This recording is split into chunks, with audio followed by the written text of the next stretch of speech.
No, we're live. Welcome to the Late Sesh. What is going on, everybody? The nick of time. Whoa, and slipping in, slide. man, slipping right in. Feel like we just walked in the door. Becca's still running around. Cheers, everybody. Cheers, We just got everybody. home from a friend's house. Happy Memorial Day, everyone. Yep. Hope everybody had a good holiday. Cheers. And thank you to all the fallen soldiers out there that gave the ultimate sacrifice. Yes. And that continue to give the ultimate sacrifice. For sure. Yeah. Hope everyone had a good day. I missed the freedoms. grill today. Normally, today's the grilling day, like when everybody wants to grill on it. I hope you all smell like bonfires and charcoal, propane, and maybe a little gasoline on the fire, I suppose. You do that sort of thing. That was yesterday, Brad. We had a little bonfire this weekend. It was nice. Good. On the deck. It's pretty nice. I don't support. You lit I the don't deck on support fire? growing of. I don't support. Oh, go ahead. I said you lit the deck on fire? I mean, easily could have probably, but no. We have a cool little Orby deck fireplace or fire pit thing. So yeah, we under our new little lights. We decked out our little crabapple tree, so it looks all pretty with some lights for the summertime. And Are they like white lights? Or are they kind that you can change colors and cool shit? They're those old filament style, but they're solar. Those are sweet. Oh, nice. Solar filament bulbs. Yeah, they're solar, and then there's different settings. You can do like a slow on and off, or a flash, or Epilepsy version mode. yeah, like an EDM mode. Trigger light. Oh shit! There you go. But no, so yeah, we had a little fire. So our little COVID asses stayed home and just enjoyed the outdoors as best we could. So happy Memorial Day. Me and Bakes got lucky. We went out and did a little bit of work, not a whole hell of a lot, but we got a little bit of work done out on the outdoor spot and got invited to at one of the spots. They had a cookout going on, like a pool party. So we got invited to that and hung out there for a while. That was cool. I think I burnt the shit out myself, but other than that, that's one way to get lucky, I guess. Hey, man. Oh yeah. Hey, called over. Hey. I can get lured in with food and a pool when it's hot out. Yeah, that works. That's how they get you. Yeah. Yep. It's a trap. I mowed some grass for my afternoon. See, I topped off some reservoirs and new reservoirs. Nursery. I got my nursery up and running, which is fucking awesome. I don't have any plants, any cannabis. We have lots of plants. We don't have any cannabis in the house. It's awesome. We have cannabis outside. It's not in the house. It's great. So, going from the garden back into the house, not so much a concern anymore. Coming home with a dozen roses, not so much a concern anymore. It's fucking cool.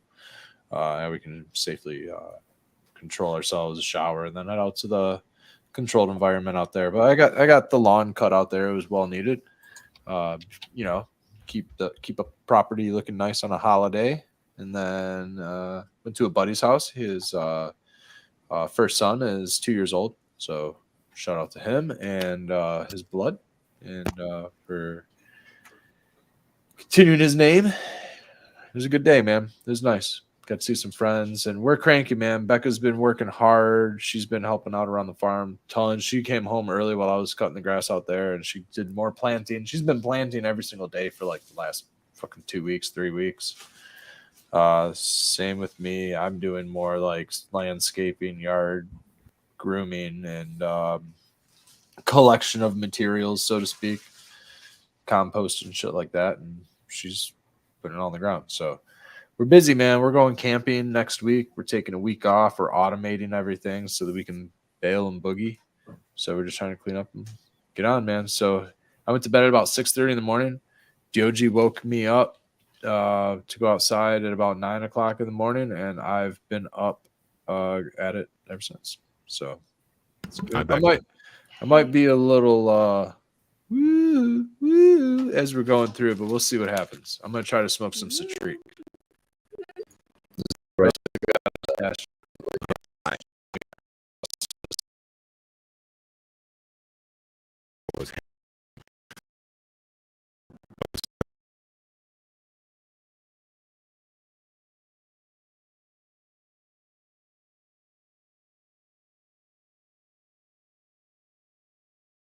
Side and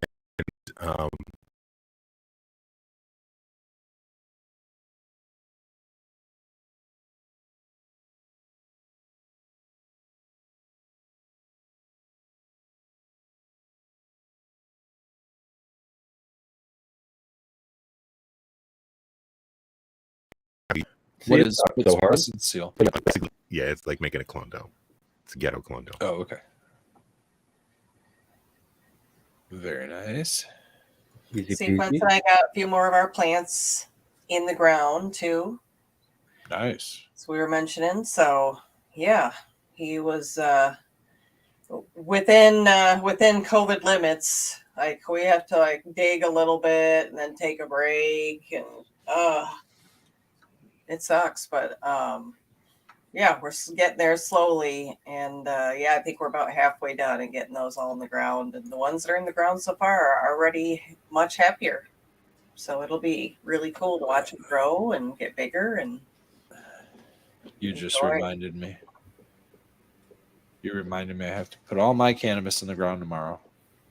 Holy shit. Fuck, dude. It's not that bad. It's only a baker's dozen, but it's a stack day. Rise and grind, man. Well, we're leaving Fancy like 5 in the morning on Wednesday. Get out of Just here. depends on where they're going, right? If you've got tree roots and clay and rocks and stuff to fight with, then it's a lot more trouble than it is if it's just nicely tilled topsoil. And Yeah, right. There's rock. Yeah, I mean, I do come across rocks and stuff. I'm usually changing up location a little bit. There's clay. It is clay. Clay, guys. We were making one of our beds and we were digging out a hole to put one of the plants in, and we're watering and stuff. And I made a little feeding dish out of clay and put it up underneath the still plant. I don't know, but it's Clay probably Aiken? still in. Clay Aiken. I got a blister on my hand from digging in the clay. Becca's got her battle wounds going. I was a little worried about drainage in the clay, so I tried to dig out as much of it as I could, but it just under the clay was more clay, and then under that clay was more clay, and I was like, well, I guess we're Bit Yeah. more clay. The best way I found, at least my spot, and I found mine clay too, and that's just go up, do raised beds, things like that. Just build that good shit on top. And plant daikon radishes. Break that shit up, right? Yeah, that's a good way to do it. I haven't planted any daikon this year. I got a bunch of regular radishes.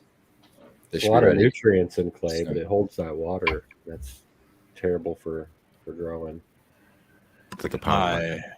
In my no-till beds, it's been just grass clippings, leaf mulch, and stuff like that over the years.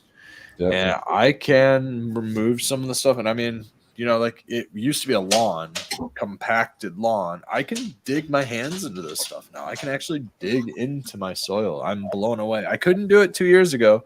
3 years ago, I started it. And the next year, I was like, can I get into it yet? Is this good? Nope, not the next year. Nope, not the second year. The third year, it's finally. Somebody else had a garden that they were talking about getting into it. They talked about their third year, things always coming together. And by golly, the year 3, it really does. It's I don't know. Maybe it's a luck of threes, factor of 9, maybe number 9. By golly, he says. By golly, gee whiz. What's up, buddy? We get DOG bath yesterday. It's a good time season to give your dogs a bath outside. They will love the cool water if they're hot, maybe, or they will bite you. It's a little kiddie pool for them to chill out in. Yeah, there you go. I need to get one for my dogs. Except for I don't want that wet dog in my house, so I probably won't do that.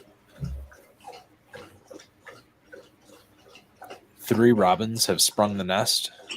That was fun. One of them sprung the nest. We were watching it like getting ready to jump, and Dioju was like right there underneath it. He's getting shade under the deck. So we put him in the house, and we're like, hey, let's put a mat down to cushion its fall because it's on the deck, not grass, and there's like all the cannabis plants there. So he jumps out of the nest, and the cannabis plants cushioned his fall. He kind of like truckled through the like branches of the cannabis and like burr, burr, like did his thing. And we put a pot over him. We captured him and got him into our enclosed garden so that he could learn to fly. And sure enough, a little bit later, we were watching the mother. The mother came back around and went to the back of the yard, found the bird back there, and was teaching it how to fly. It was really cool. Becca was like watching the mother like jump around and teach the bird how to jump around. It was super bizarre. Well, not bizarre, natural. I mean, it was cool. It was awesome. I've noticed I've had so much more bird life this year. So many birds. All over the fucking place. Keep planting flowers. It's nice seeing all the bees out so early in the year. Except for the carpenter bees. Fuckers. We had a carpenter bee just looking lost yesterday. Just, like buzzing around on the deck. He was probably looking for a hole to get started, or looking for a nest, He was looking for your wood, Brad. Looking for that wood. Looking for that good wood. None of that stuff's fresh. All that wood, that's wood's petrified 20-year-old deck. I don't want nothing in there. Baked has these little traps. They look like tiny birdhouses, basically, with a little hole. And they go in and they can't come out. And there's like a jar in there. He's got like, it's like 20, 30 of those fuckers in one of those. I'm like, yeah, I need one of those traps. I bet you get some good kiting out of some bumblebees, man. So I told him, just dump that out in like a top dress. Fuck it. For those traps, you need a bee already. I bought some last year, and they didn't start getting carpenter bees in there until the very end of the year. We said one bee to find the one.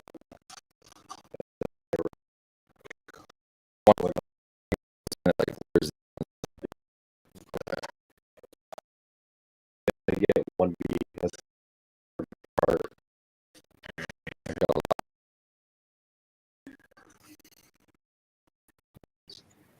You need a hammer, some nails, A little small, of protractor. course, enough for a carpenter bee size. Little tool belt. Well, I have been enjoying watching my garden sprout up this year because, man, it feels like it's been growing like a foot a day. It feels like I go out there and the next day I go out, it's like twice the size it was the day before. And I'm not talking about my cannabis plants. I'm just talking about my regular, like my hostas and all my flowers and everything. Just, I don't know, the weather or the rain and the weather. rain Yeah. that we had not too long ago just made everything go crazy. Mhm. So it's been nice. It's been awesome. Been enjoying it. I got the snowball bush has got its flowers on it. The lilacs are blooming. The irises are good. The rhododendrons are fucking amazing looking. And hostas and ferns just everywhere else. Mm-hmm. Our lavender looks really cool right now. Mm-hmm. All How blue tall is it? It's just a little plant for right now. We just got it, but sure, yeah. Wish I could smell it. Oh, man. I wasn't trying to get you with that. No, I know. I have a bunch of stuff still started that I'm going to plant once it gets big enough, but I'm going to continue. So now that I've got a lot of my vegetables in, it's just like flower shit that I'll plant, different flowers everywhere. But if you get them by seed, it's way the fuck cheaper than trying to go buy those flowers to plant. Yeah.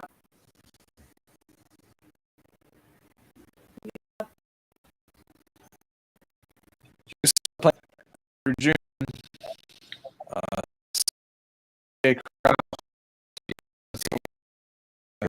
Carrots. You can plant carrots in August, September. Or I mean, radishes, not beets. You can plant kale later in the season. You still have a good month to plant tomatoes. You're probably getting behind the curveball on peppers. You can still probably plant peppers. If you plant peppers now, you might still have a couple of weeks to plant some. And this is seed. You can plant seeds. Sweet potatoes. Sweet potatoes would probably be all right. There might be smaller potatoes, but you can still get a harvest. You're gonna get plenty. It's 120 days. You know, we got 4 months easy growing season. Our last look at your last frost date. If you have 120 days between your last frost date and any time, you can grow almost every crop I see, just about. So most crops are between 60 and 100. So look at your last frost. Us here in like lower Michigan, we're like October 15th is our last frost date. So September, August gives us 60 days. I mean, by the end of August, we still have 60 days. End of July, we have 90. So, yeah, end of June, we can still get 120 days out of our growing season. That's definitely including cannabis. You are not behind the curveball if you have not planted cannabis seeds. No, They I will be 6 feet tall by the end of the season. planted them on July 1st and still gotten like a 3/4 to a pound. So you can definitely plant one out like a clone or a rooted clone. Fucking for the next 2-3 weeks, I'd still do it. You plant out. You can I start agree. seeds. People get like real antsy because they see other people put their plants out really early and they feel like they missed the window or something like that. But you can really go pretty late and still be just fine. Everybody sees like Mendo Dope or somebody growing trees and think they have to do the same thing. It's like sometimes that's more trouble than it's worth. Yeah, mine have all been falling over in their fucking pots and everything until we get them in the ground. It's just been because they're just too big. They just got too big in the bedroom waiting to be moved over. So I normally wouldn't want them to be that big starting out, especially because now we're going to have to deal with fence issues and, you know, the legalities with that. So we always want to make sure we're compliant. Yeah. So, yeah. So, yeah, I definitely don't have to worry about its size. I guess in this case, doesn't matter. I guess in this case, she says. These are 5 or 6 feet tall.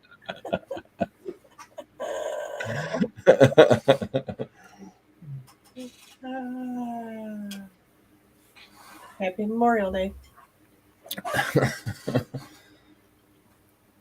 What else did you guys do this weekend?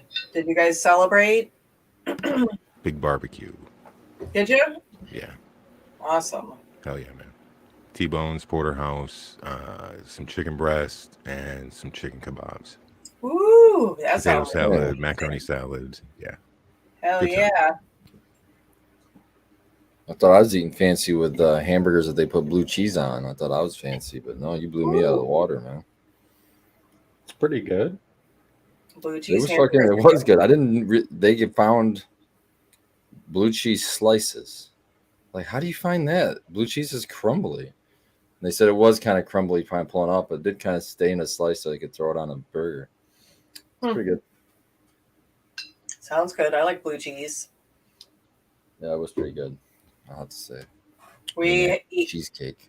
It was also good. Oh, we have this little local dive bar that we like to go to that's super cheap and yummy bar food. And they make these sweet potato tots and they serve them with blue cheese dressing and barbecue sauce. Oh, shit, that sounds good as fuck. They're so good. Oh, man. Blue cheese and barbecue sauce. I never even thought We eat them every time we're in there. I love sweet potato fries. I'm sure I love sweet potato tots. Yep, they're really good. And they serve with little toothpicks.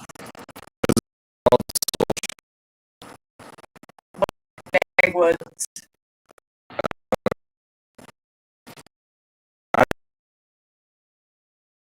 Well, no, I know, but I don't know if there's more than other tots. I love me some tots. Mancino's has sweet potato fries, and they give you this dipping sauce, which is like a sugary, cinnamony. Oh, it's so fucking good. It's like candy. Even Baked approved, and he's a picky bitch when it comes to fucking French fries. So he's liking that one. Picky bitch.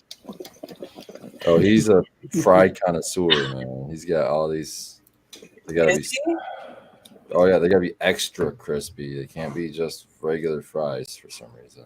Oh, And so that means he likes the thinner fries. You can't have the thick ones like the bar fries or even Yeah. crinkle cut. How can you not like crinkle cut? Come on. I like crispy fries until they get cold. I agree with you. I don't like any cold fry. It doesn't matter what kind of cut it is. yeah, true. For some reason, I don't mind like Maybe steak.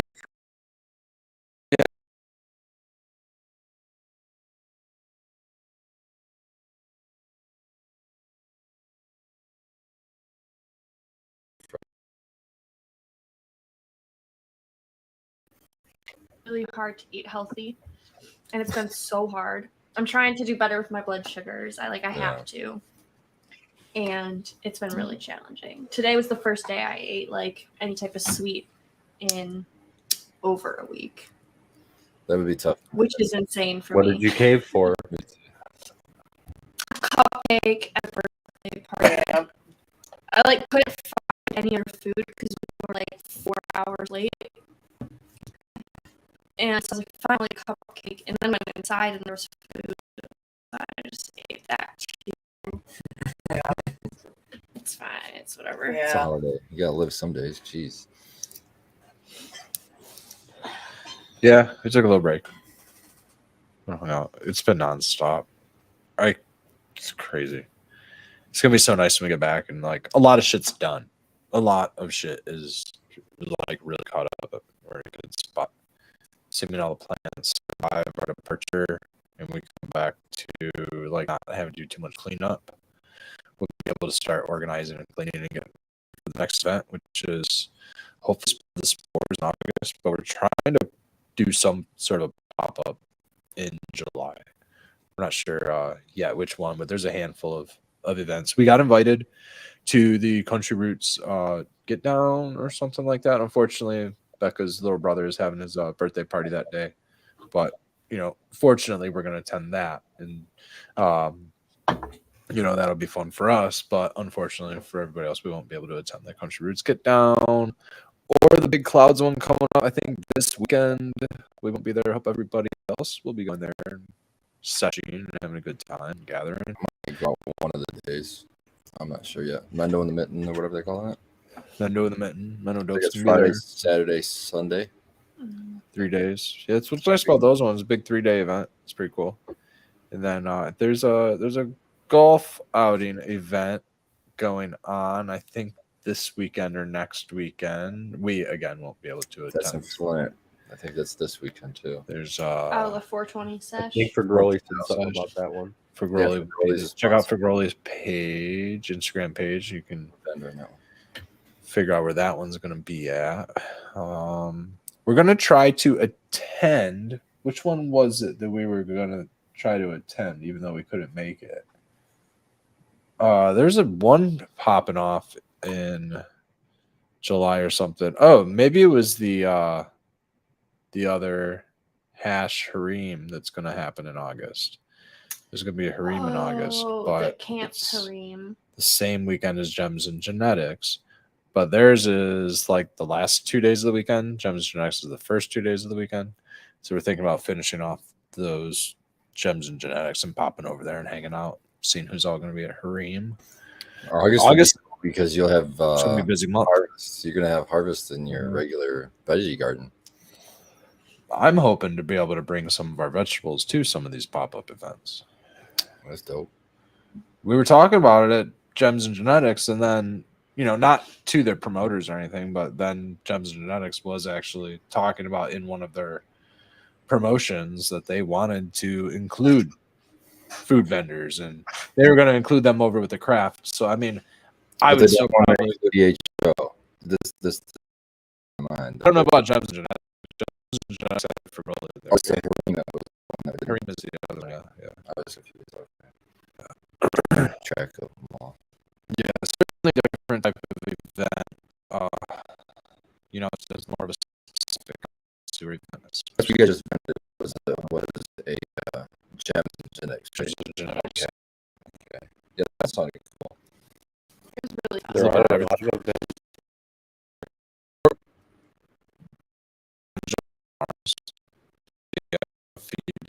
cannabis waste products to their pigs, and then I mean, just like threw a cannabis plant into the area with the pigs, and they just devoured the plant. It's pretty cool. frozen loops, pretty cool, and it was really good, really good food. I think I had a sausage or something, sausage and hot dog or something. Fucker was, good solid foot long, 14 inches long. It was huge. Jesus, not everybody likes 14-inch long sausage buns, dude. You got to be a special. You got to be a special kind. You got to work your way up to that. That it was good. It was really good. I don't know if it was just because it was a long day, and it was the first real meal we had, but it was really good. You can tell the difference when the meat is grown differently, when the meat has been raised differently. It's like you can taste the lack of antibiotics and the natural products that are being put into. It's like you can taste the good intentions. It's being grazed on, all of that stuff. The love, the lack of stress during its last hours of life, all of that stuff that goes into a good harvest. You know what I mean? A thoughtful harvest. That a lot of farmers are really getting into, which is really good. It's really nice. We eat too much crap meat from the grocery stores loaded in nitrates and shit, and it gives us heartburn and headaches and shit like that, Cancer. Yeah, that too. Big time. Yeah, they say don't eat too much red meat or meat in general because it's bad for you, but really it's don't eat all of the bad meat. You can eat meat. I know there's lots of healthy people on all meat diets, but they farm their own meat. They're not sourcing it from anybody else. They're doing Yeah, a lot of people do those carnivore diets. Yeah, carnivore diet, exactly. And it's like a low inflammation diet, believe it or not, which you would be like, wait a minute, isn't all red meat high inflammation? But it's like they moderate their meat intake with some other stuff, but then they also are eating Lots of fats and low sodium and shit like that too. So nothing processed, really. Nothing processed. A lot of them are hunters and things like that. Yep. So there's no all the preservatives are really what's causing the inflammation and shit. It's like the whole foods on the meat side. Exactly. We've been doing pretty good with our bacon. We've been eating bacon on a pretty regular basis. We feel good. I'm not getting headaches. I get headaches all the time when I eat bacon. I haven't been getting headaches. We bake it 3 times a week, probably at least 3 times a week. That's probably not on the good for you meat list. Probably no, it wouldn't be. It really wouldn't be. We get no nitrate. It's very low sodium. Nice thick cut, low fat bacon. Throw some eggs on it. Just all protein. Sheet some toast here and there. I've been trying to work a no grain diet. I'm eating some corn and rice here and there, but really, You rocking gluten free, right? yeah, not so much for the gluten free, for the anti-inflammatory effects of keeping out grains. Corn would be a grain. Yes. I had French toast today, Red. That would be a grain. With syrup or jelly? I have a coworker that makes maple syrup. He owns a maple syrup business. So I got maple syrup. Really good. Now that's It is awesome. Really good syrup. So if you guys need a syrup hookup, I've It's got no Aunt Jemima, huh? Does anybody know how long it takes for a tree to begin to produce syrup? I don't, probably but I years. know. Could I plant one and then in my lifetime be able to tap it? Or do I need to? If you keep eating healthy, you will. Yeah. I guess so. Yeah, that's true, Scobo. I believe in the 300-year-old man. Like once the Methuselah. tree starts getting leaves, that's when the sap gets bitter and they stop harvesting it for the year. They only There was- harvest it in Arcane the wintertime. knowledge. There was some big thing where there was this tribal land in the city of Detroit, and it may or may not have been tribal land, but at one time it was. And there was either a section of trees or a specific tree that a a native culture would go and harvest from every year, and it was a tradition for them. And I think that they would come statewide. I don't want to speak for countrywide. I don't know the story, but they would come from long distances to come and tap this tree, and probably more than not locals of the area of Detroit. And something happened where I don't know if it was the city of Detroit or just DPD, but they were shutting them down. They like wouldn't let them tap their tree anymore. They were calling it like, you know, destruction of property. They got destruction of property, all kinds of other shit for organizing their tree tapping ceremony. That had occurred like, I don't know, the trees have been in existence in that area or whatever it was. Bizarre. But I mean, think if you do it right, I mean, you should be able to like get permission from somebody. Why waste the sap in the tree in a park or a playground? You know, give somebody permission to do it. Similar to here in Ann Arbor, they'll have an overabundance of deer, and so they'll hire in people to, you know, thin the herd, and those are professional. Yeah, the professionals, and you know, they call them snipers or whatever, and they'll go through and, you know, archers, sharpshooters in the news. Sharpshooters. Yeah, there you go. With archery, and they'll go through and they'll thin the herd, and and the meat will get donated and stuff like that, and used for good, you know. So I hate to see tree like value. It's a good renewable resource, you know, natural resource. Maple tree sitting there, be able to hang a bucket from it, do its thing, and you know, somebody who's willing to process. It takes a lot of that tree sap to make a quart of syrup. You gotta boil. Now, And it has sugar maple. It can't be any You maple. have to boil off a lot of water. I have a maple. how bad? And it's not a sugar maple, and it just pisses shit all over my yard all year long. Those have to be sugar maple. How bad is it for the tree to drain it from sap? Is that I don't know. Probably not. I could cause ask. disease or fungus or something? I have a maple. So, do sugar maples drop the whirlybirds, or is that just the invasive maples? I think that's all maple. All maples. So I Yeah, don't that's know. happening right now as we speak. Yeah. I do have a big maple. Oh, so But I huge. It's all don't know part if it's a sugar maple or not. of Just, it. could I Let just me like Google it. There's a way to tell. just go taste the bark? Tap it and chase it. Yeah, exactly. Chew on a stick. Do you want a stick? The movie Super Troopers drinking maple syrup. Yeah, that's a great scene. It's a great scene. That's so awesome. Just open up the Chug, throat. chug, chug. It was a Native American sugar bush ceremony. Sugar bush ceremony. Sugar bush. So maybe it wasn't. Was it maple? Was it syrup? Maybe it wasn't syrup. Maybe it was something different. Yeah. Tapping maple trees and boiling with sap or syrup. What else? Shut it down. I don't know if they shut it down for large gatherings. That could have been a different thing. Maybe that's what they did. Maybe it had to do with that. Might have still been under a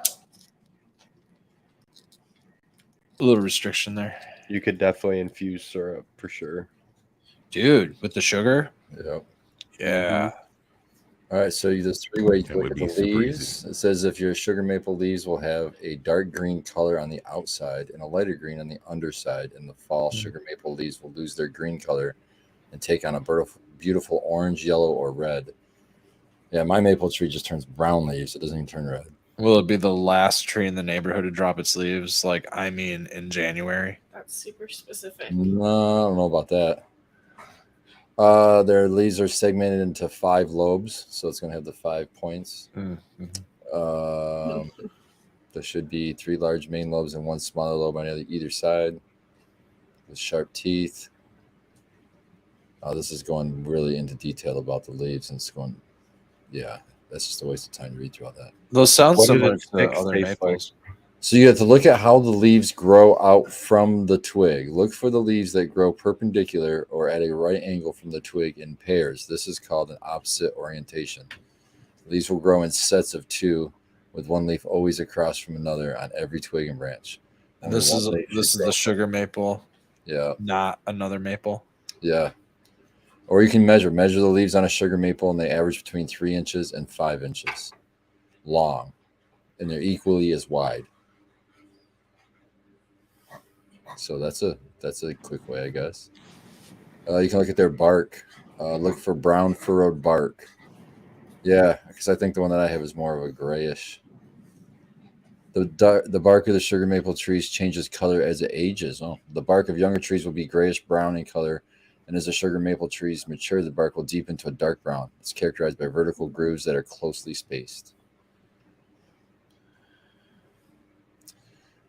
Sugar maple trees are often confused with Norway maples in Europe and Western Asia. The two are most easily distinguished by their bark. I think we need more gorilla. Sounds like you farming. need to call an expert.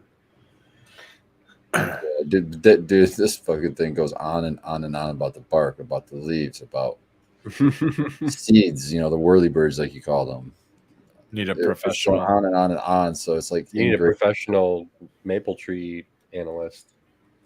Well, I think the good one is does it turn red? Does it turn, do the leaves turn color, or do they turn brown? Well, they turn colors, and yeah, they go Like red and orange. Yeah, I think more. Yeah, yellow.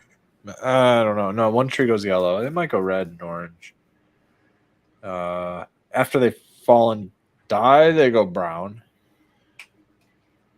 Yeah. The one I have is just green and brown. No bullshit in between. Yeah, I don't know about. It drops fucking Pretty sap sure in the early spring, then the little like stringers, and then it turns into those whirlybird things that your seeds Yeah, whirlybirds. everywhere. Dude. This tree's huge. It's right, and it's on the easement too, so it's like in this little tiny little section of dirt in between the sidewalk, and so it's like kicking up the sidewalk. So I'm sure they're gonna come through and dig up my driveway one of these days. Hey, I might get a new bottom of my driveway out of it. That'd be nice.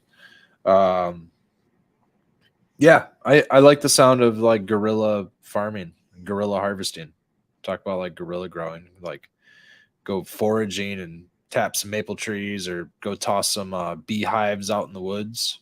That's a good one. Just go stick a beehive out in the middle of the forest. Or I thought about putting some squash out there, if anything, making it like an area for like hunting.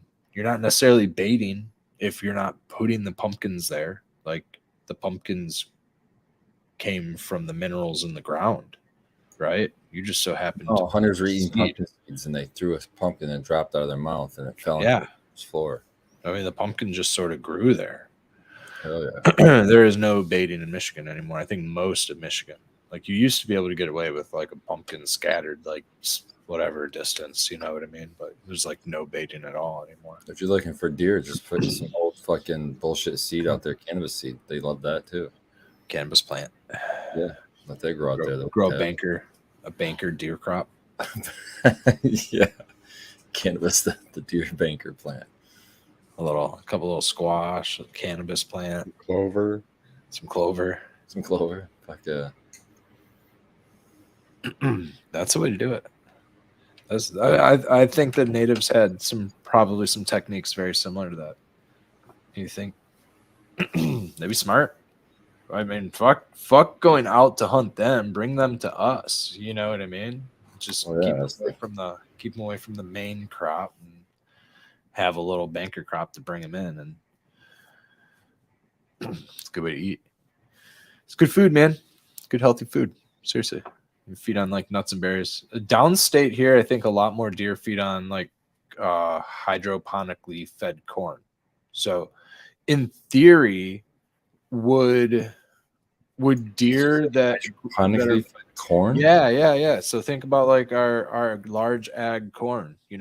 A lot of deer that are harvested. That's soil grown though. That wouldn't be hydroponically fed. Yeah, it's all fertigated. I see what you're saying. You know what I mean? It's all high fertigation. It's basically hydro. It's all clay with no life in it. It's just dirt. So it's basically hydroponics. Inert media. Yeah. It's clay. I mean, it's minerals and whatnot, but it's it's lacking life. So basically inert. And so the deer will go there, and they're only feeding on what would be very similar to large ag cattle. They're feeding on the exact same food as large ag cattle. So I mean, there's still an ebb and a flow even to wild game hunting, based on where you're harvesting your wild game. So I think forest game is. Then again, even the forests are farmed. But I think there's far less like things like herbicides and pesticides. I think a lot could be said for pretty much anything you can go into a store and buy, unless it's like produce. Even then, that's questionable. Yeah. You have to grow yourself. Damned if you do, damned if you don't. Yeah, you got to use as much as you can yourself. Yeah, it's a fun one. And I think that we're like in that snowball. It's rolling down high. There's not much to stop it. The only thing you can really do is grow yourself a tomato plant or two. You can't completely switch. It's very difficult, and it's sometimes not cost effective for most people, especially if you live in urban environments. Like, you really need to be able to close your loops, and that requires land and things like that. It's not a lot of land, but like a little bit of land. So growing your food can also be expensive. So it's tough and tricky to get on that good we were talking about it today at the party. That's kind of probably why it's on my mind. But like, we talk about a lot in Late Sesh, past episodes of Late Sesh, talk about a lot in polarity science and stuff like that, about your overall gut health being the number one source for your mind health, mental health, and all that. It all works together, man. It's a system. It all works together. Yeah, it's all life. It's kind of like if you only have one or two things dialed in your garden, you're like, man, why are these plants not fucking hitting their full potential? Well, it's because you're not addressing all the issues that need to be addressed. So your health is the same way for that. And I say that as a long-time cigarette smoker and a piece of shit for it. But hey, you know what? We all make choices. Love yourself. Yeah. How are you doing with that, Skill? Yeah, I'm smoking going. You know what? I did really, really well for a while, and then I kind of backslid for a second. So we're back into the weaning back off. So weaning back off. That's all right, dude. You did really well for a minute. Yeah, I mean that's what you say, and that's your go-to right there. That's your whatever. You know what it is, Red? It's everybody self-medicates. You know what I mean? Sure. Sometimes we have nasty habits that we self-medicate. Cigarettes is also a self-medication for a lot of people, and it's a habitual thing. And a lot of times it's a social thing too. When you're doing that, I mean. That's part of the hardest thing. It's a learned behavior. You get used to it. Like always at this time. That's when I do it. Exactly what it is. It's so hard. The habit breaking portion of it's the hardest part. It's going to take a long time to break that habit, especially when this time of year comes around. You start sitting on the back deck or something like that. Well, that's it. You go to parties and you hang out with people, and so you're social smoking where you're smoking joints, and then somebody pulls out one of the brand that I smoke, and it's one or two cocktails a week or month. One or two cocktails away, brother. That's what it always turns into 3 or 4 one night, and all of a sudden a half pack of cigarettes. There it is. That's how it goes. So what's going on, chat? You guys got any questions for us? You want to toss out? Maybe we can kick them around, or we can just keep bullshitting. We are a whole 16 minutes away from hash time. If you need a chance to gather up all your gear, pull that shit out of that little mini fridge, grind some shit up, get ready. I want to shout out. Cheers, Chad. Thank you for being supportive and not fucking raking me to the dogs and back. I appreciate it. That means a lot to me. Chad's always been fucking badass, man. That's why I love doing this shit. They're why I fucking love this shit. And let me do my little fucking spiel because I ain't said shit for a minute. Is when I first talked to Shane when he was just doing the Cheap Home Grow podcast, and he was like, "Hey, do you want to do a show?" And I thought, man, I don't fucking really know anything. I'm not really that good of a grower. I've got people that I'm friends with that are way better than me. But, one thing led to another there. And the next thing you know, we're doing Growing with My Fellow Growers, which has gone on to fucking be so fucking kick ass. And there's so many countless hours. If you are not subscribed over there to Cheap Home Grow, make sure you do and click the bell because they go live every Sunday night at 7 p.m. And it's nice because you can dovetail right from that and come over here and hang out with us on the Bro Show Live, which is at 9 p.m. I'm going to get all my little plugs in. But the chat and the creating of like the live stream and shit is really just me hanging out with my friends. And I get to meet a lot of really fucking cool ass people when we actually get together and, you know, we have events and stuff like that. So really looking forward to some get-togethers this year. Yeah, man, for sure. I want to shout out. I haven't seen them in chat today, but they had a show today, Medical Mondays, before this one. Shout out to them. Their guest. Shout out to them. I can't remember the name. I'm terrible with names. I think it was What? Cassie or something like that. But she's badass is what she is. But she dropped so much fucking good information on cannabis and science, the science behind it, and like testing, and I don't know. She got into a lot of different things, and I would take a look at that one. That was a really good episode. I thought I wanted to go back and I didn't watch the whole thing. I'll have to go back and watch it again. A couple times. It'd be a good one for like when you're trimming or something to put on in the background, just listen to. I thought that was it was a good episode. So shout out to those guys. Medical Mondays.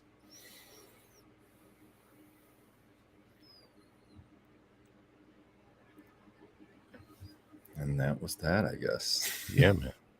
Shout out to Medical Mondays. I was trying to do a text real quick and answer something. So, yeah, definitely. That's the nice thing about them is you've got this Monday block as well. So you can come through, start over on their channel at 9 p.m., then glide over here at 11. And then when we go off, you can go over to Eagle's channel and finish your night out over there. So it's that community thing now.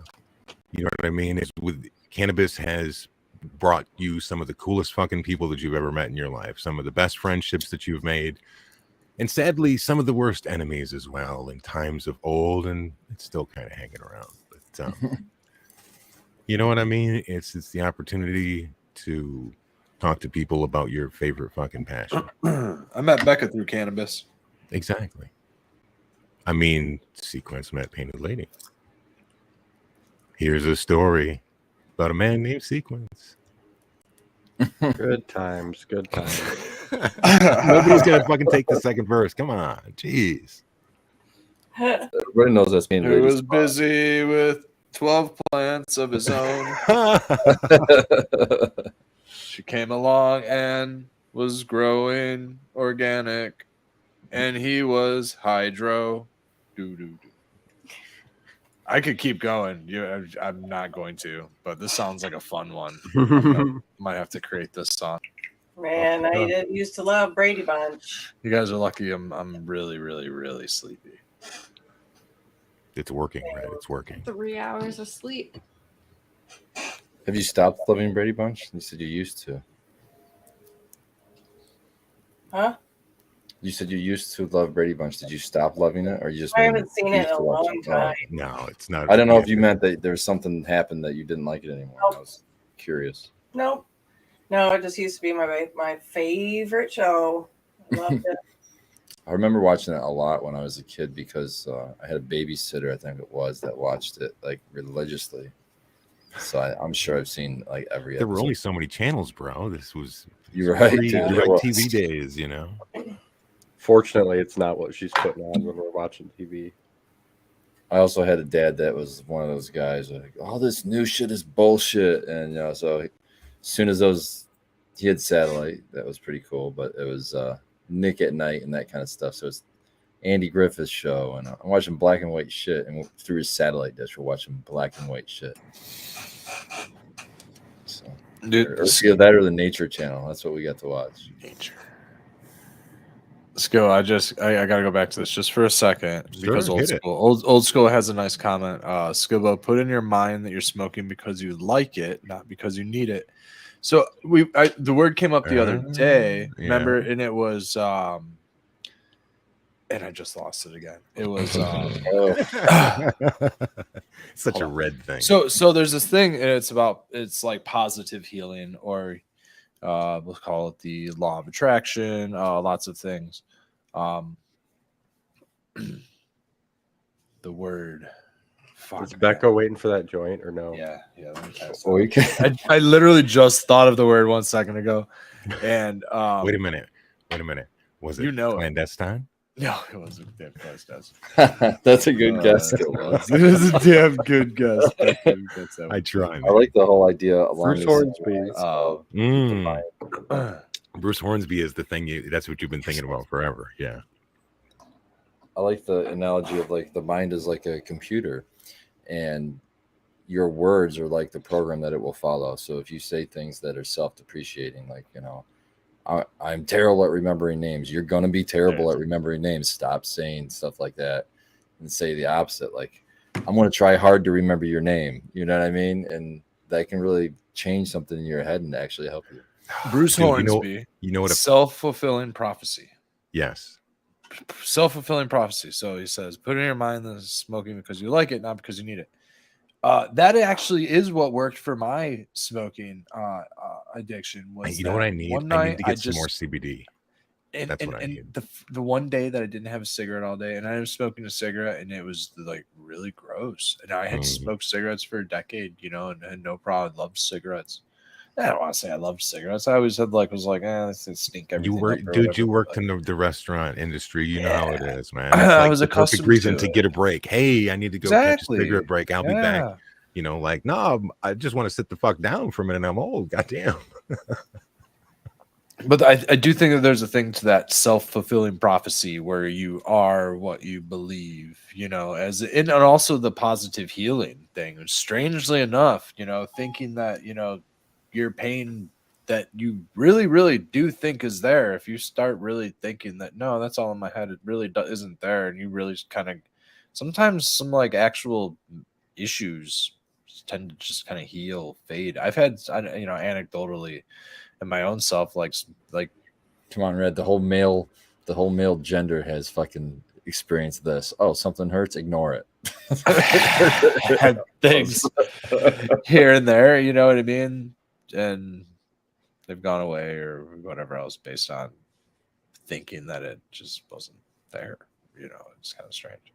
One of them being my neck and back. The neck thing is the most okay. I did dive into a sandbar. I did hurt myself really fucking bad, and for the last decade it's been really, really bad. But I've also used that as my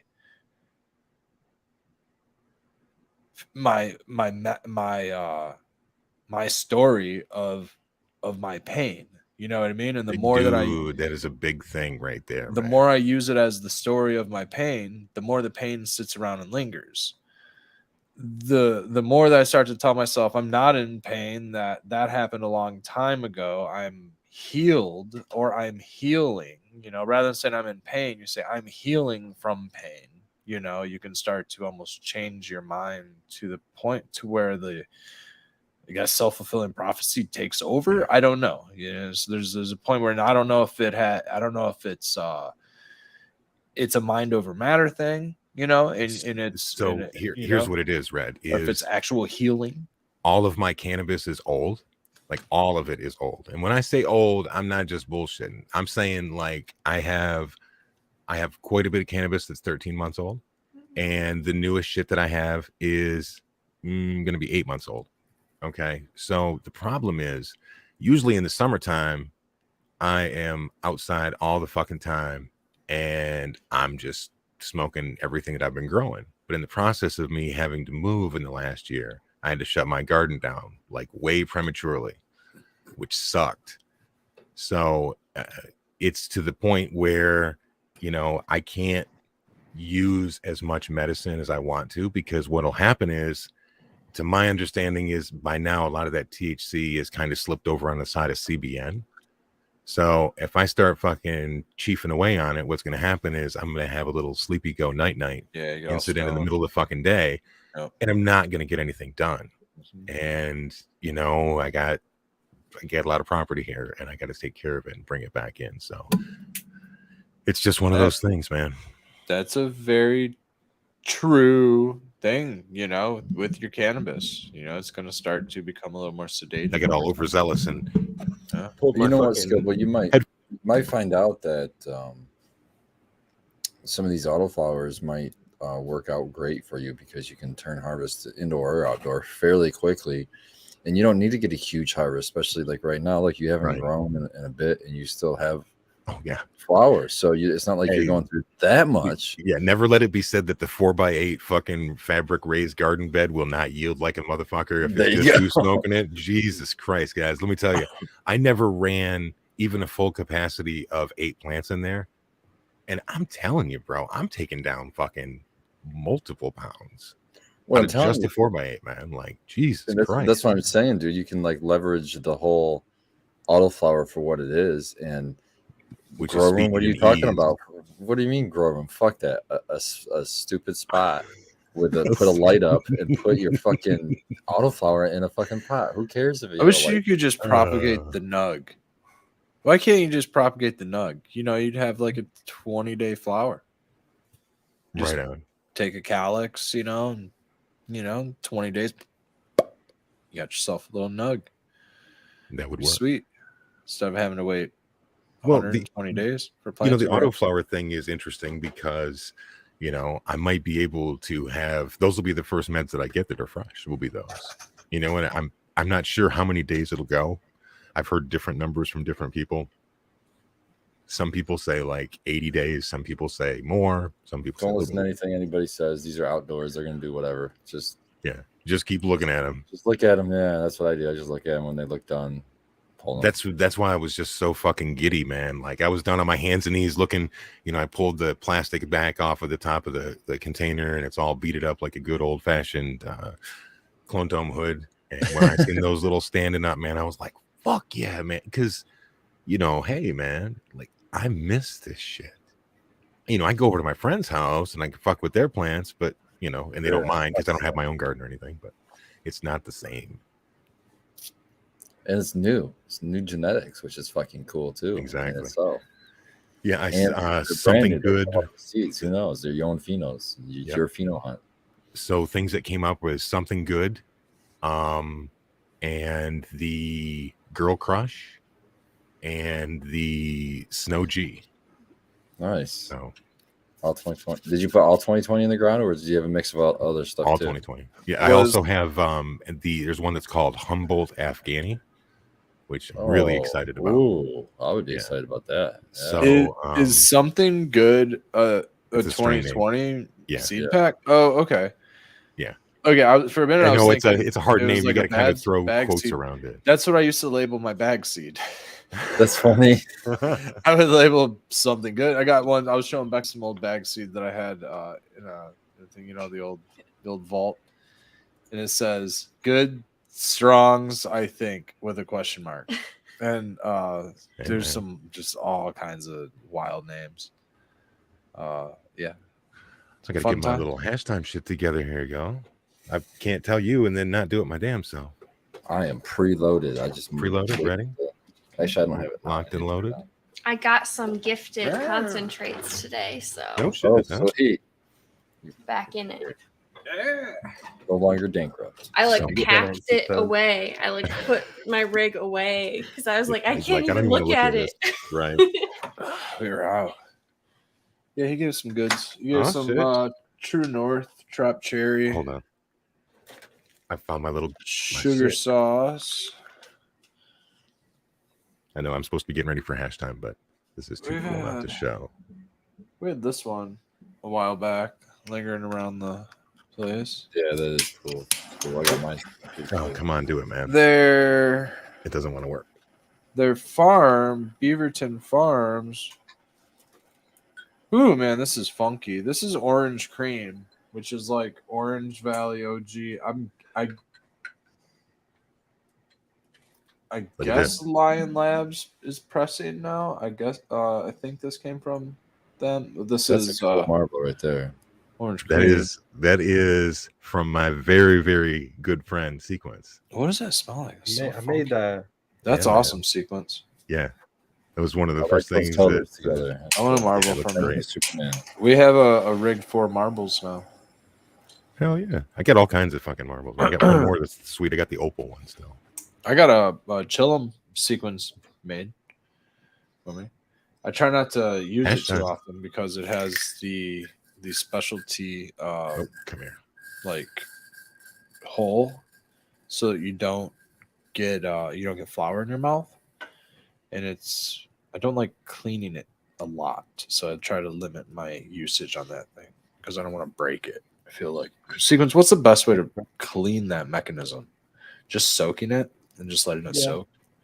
Yeah, soak them in ISO. That's probably the easiest Soak them in way. ISO? Yeah. That's what I figured. Just give them a good soak out.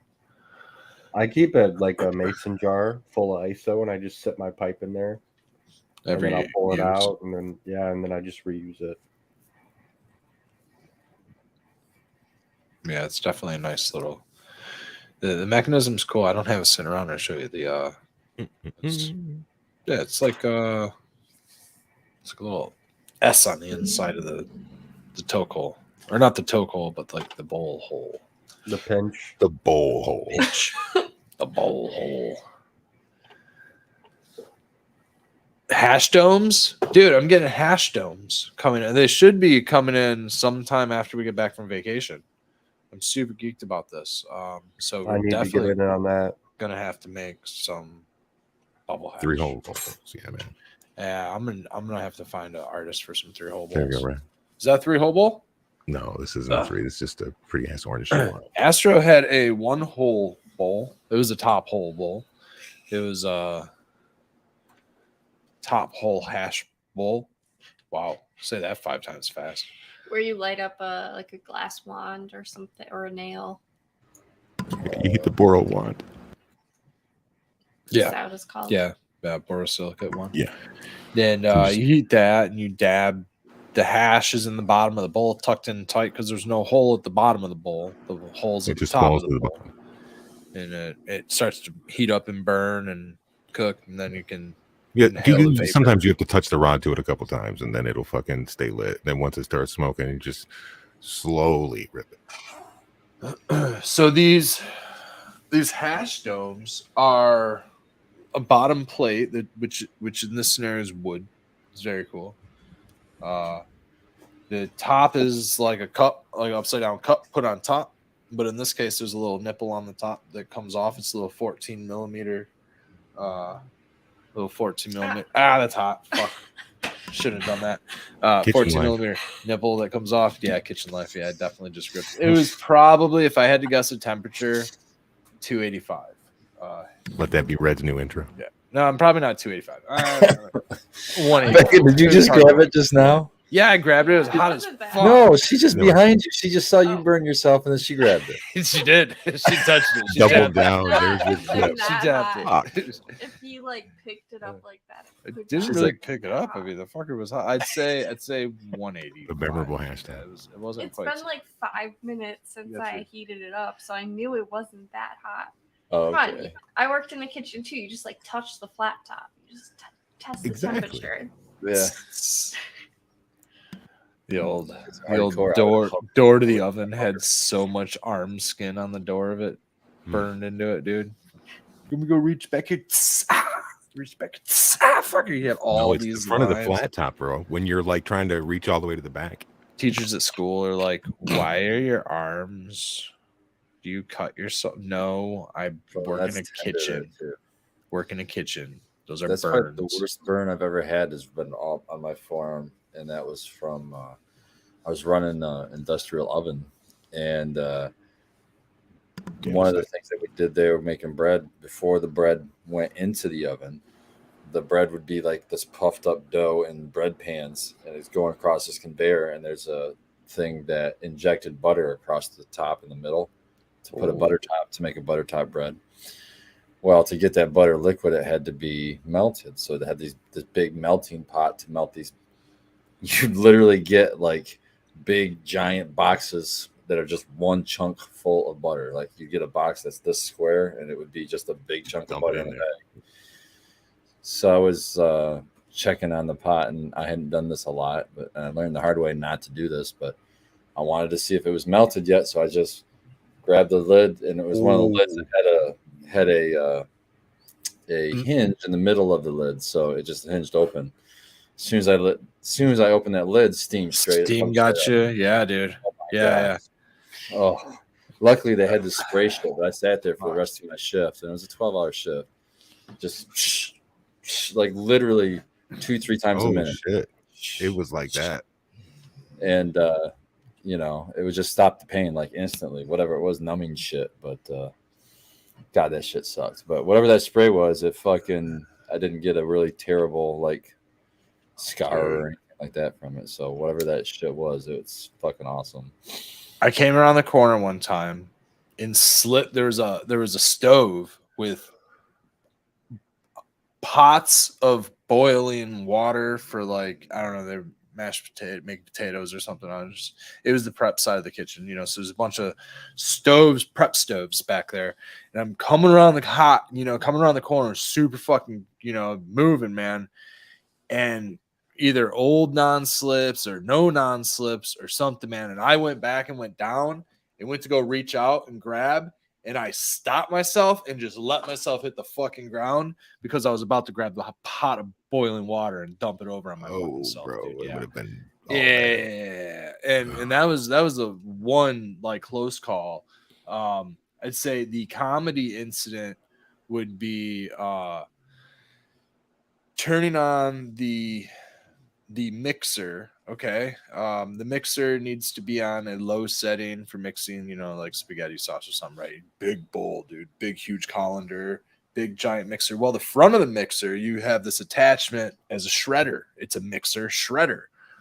We were just shredding cabbage for coleslaw. So we're shredding all this shit, making coleslaw and stuff like that. And then take that thing off, you're on setting 4. You're on a high setting for that. You got to crank that sucker down, put in the mix bowl. I go get the mixing paddle. I put in the mixing bowl. I go fill it with all the amendments for the sauce, gallons worth of tomato paste and tomato sauce and all salt and pepper and all the shit that I got to put in there.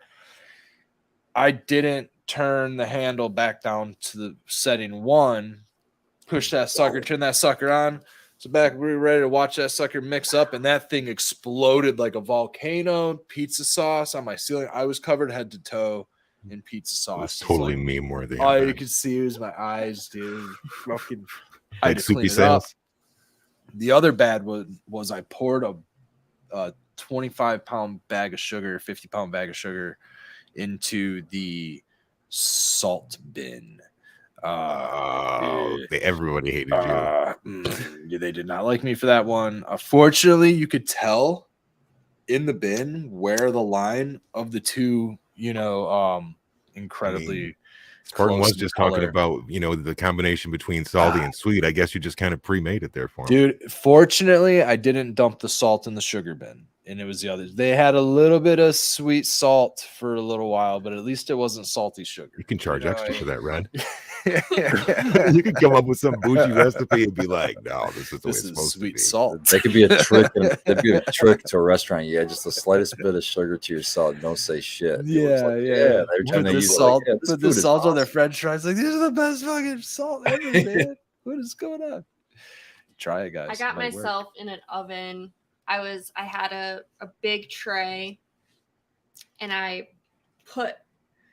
opened the doors this way, put it in the oven, and then the door swang back and hit my arm. Oh, And it shit. You try to catch it probably with your arm. Well, I was like, I was holding the tray. Certainly tried to grab shit without gloves or a mitt or something, You gotta and be fast. did real quick. Yeah, we used to grab the pizza screens out of the oven barehanded sometimes. We used to fuck around, You do that just shit. assist those. You don't really grab those. You're just Yeah. You get the pizza out without the screen, and then you pull the screen out a little bit later. And those ovens are 550, 560. They're no joke, man. They're no joke. Cook those pizzas in 7 to 10 minutes. The ovens that we would use were pull downs. And it was a top and a bottom. The top would be the hot oven. That motherfucker would get roasting because the bottom oven's heating it up, right. Top is finish. And then we'd max out that thing. They would hold 8 larges, a fucking dozen smalls or something, both those ovens would be maxed out 8 hours a shift, dude, on a Friday night. The mom and pop restaurant, dude. Mom and pop restaurant in Garden City. This place is called Amantea's. It's no longer around. Probably one of the coolest. I was talking to Beck about it last night. Probably one of the coolest mom and pop food shops I've definitely ever worked at, but like have ever even like eaten at. Like they had murals all over all the walls inside. While I was working there, they had artists come out and redo all the murals, so it was even cooler. And I mean, they made everything from scratch. All the owner, who is probably in his late 60s, maybe even pushing early 70s by the time I got out of there when I was a late teenager. His mother would come, believe it or not. I don't know how old she was. And his wife, a whole bunch of people, a whole group of their lady friends would all come, and they'd make gnocchi once a week. They'd come and do that on Saturday morning every week for years, dude. They'd go make gnocchi. And they'd make a 50-gallon garbage can worth of gnocchi, dude, for the week. I mean, and they were running through stuff, man. We would prep so much fucking lettuce for a Friday night. I would prep like 6 garbage bags full of lettuce. God. Yeah, dude. You stored it in garbage bags? Garbage bags. You get clear garbage bags, you throw them in a garbage can, you put a lettuce chopper on top of that sucker, and just heads of lettuce. You take the core out, head lettuce in there, right into the garbage bag. Head, fill that fucker up, throw it over your shoulder, walk it in the walk-in cooler, throw it on the thing.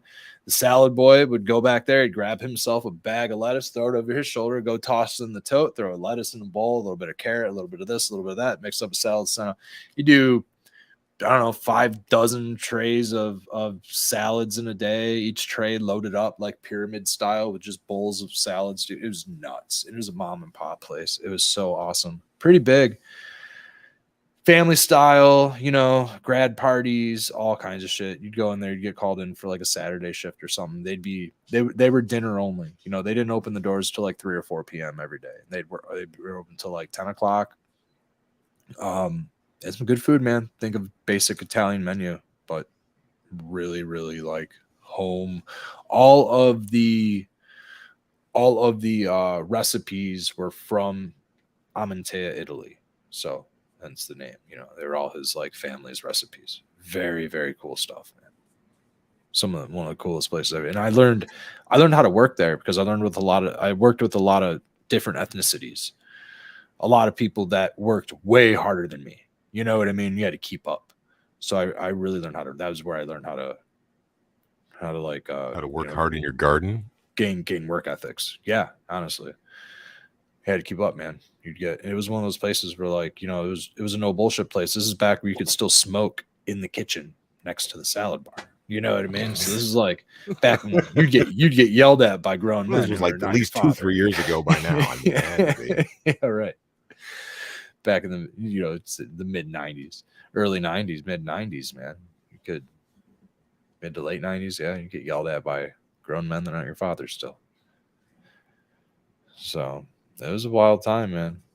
It was a good, fun time. I loved that kitchen, man. It was a blast. Some of the craziest shenanigans. Some of the ladies that I worked with. We've all seen Waiting before, right? Dude. We all know it that was movie. Waiting. It really was. I'm sure most people can relate to that movie. Let's leave a breadcrumb for somebody. If you've ever worked in a kitchen, I'm sure you've already seen it before. But on the outside chance that you haven't, there's a movie called Waiting. That's probably about 20 years old now. Probably 15 to 20 years old. Been around a while, man. Yes. But it's funny as shit. Yeah. So yeah. It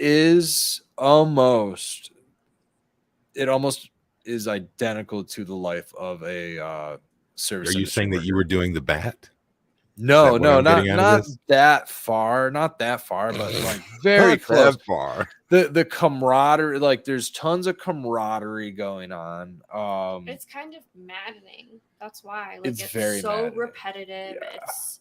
You have to do so much in such a small amount of time. People yelling across. Martin was the bread dude, kitchen. Though. He was talk about repetitive there. There's only so many things you do with bread, right? How long on 43? Okay. How long on 59? Okay. How long on 62? And it's like, well, wait, what? And then you got wait staff yelling at you, asking you the same exact question. And then it gets very repetitive. It really does. I worked in a kitchen at a summer camp, and I cooked 3 meals a day for 300 people. That's for, gnarly. for, Good times. for 3.5 months. As a kid. Straight. And it was As a kid, yeah. intense. I was like 22, but yeah. Not too long ago. Dude, it's hot, it's slippery, it's wet, and it can be fun. It can be fun if you're young. Are you talking about what I think you're talking about? Slip and slides? Yep. Definitely that. Yep. I'm talking about Definitely. local concert. So the broasters in the broiler ovens, those are where I would get steamed. We're gonna have to call this Worst. the after hours kitchen sesh for this. Yeah, episode. totally. Get through that We last. gotta bring hour. it back around to some semblance of. Well, I'll tell you what. In this Cannabis. kitchen, all right, I got you. In this kitchen, Frank. I'm gonna. Nobody knows Frank. Man. Maybe somebody does. Maybe you know Frank. Maybe Frank's watching. I don't know. Frank, what's up, man? Everyone knows. What's up, man? I'm gonna talk shit about you, but anyway. No, Frank was the shit, dude. So we'd talk about weed. He'd talk about growing weed. And he didn't really grow weed, but he had like grown weed, and he had like grown some outdoor crops, and like was talking about some plants that he had grown here and there. And he's the first person that told me how to keep my plants growing laterally instead of vertically by topping them. I had no idea any techniques of growing cannabis. I hadn't even grown my first cannabis plant for another 4 to 5 years after learning this technique. But that's one of the very first things that I did after the plant got, 3 to 4 nodes. I always remembered he was like 2 to 3 nodes, 4 nodes, top it, and it'll start to grow 2 and then do it again. And he was telling me to do it. And then I got a little bit older, and I was, hanging out in downtown Detroit, and I ran across this was like probably 2007 or 2008 at this time. And somebody was like, check out this plant that I grew up in my attic. And it was like just about medical was kind of kicking off. So there's like a little bit more attic growers popping off, a little bit more of this, especially down in the city. They're everywhere. And it had like this uniform split to it and coming off. And I was just so mesmerized by this thing. And so I had in this, so I had remembered basically, I talked to him how it did, and he told me about topping it and stuff. And I was like, wait a minute. I remember Frank's lesson. It took me back to that kitchen and I remembered Frank's lesson. And I was like, okay. So, and then I saw it in action, as a finished product, really. He like broke me off a chunk, and sold it to me. But like, that has been one of my, keys to successful cultivation over the years, at least for crop management. It's one of the better ways I'm able to keep a lower canopy, so it doesn't get too close to the lights. I'm going to get a little bit wider. All of that stuff, is from that one little tip that I kind of have ran with. And I'll always top my plants at least once. I usually don't top them like a lot. I don't, the indoor. I won't top them. I'll usually top them at least once, and then maybe twice if I need to. But they're at least going to get that one topping, and maybe they'll get a super cropping, and I'll maybe work on it. But I work with trellising and all that stuff after I do that. But I will initially kind of top a clone.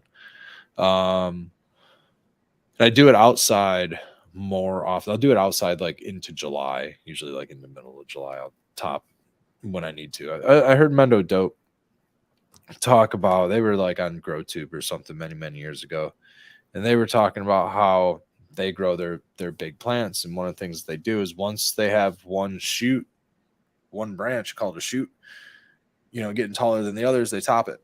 And they do this every day, all day, all season long until they're about ready to flower.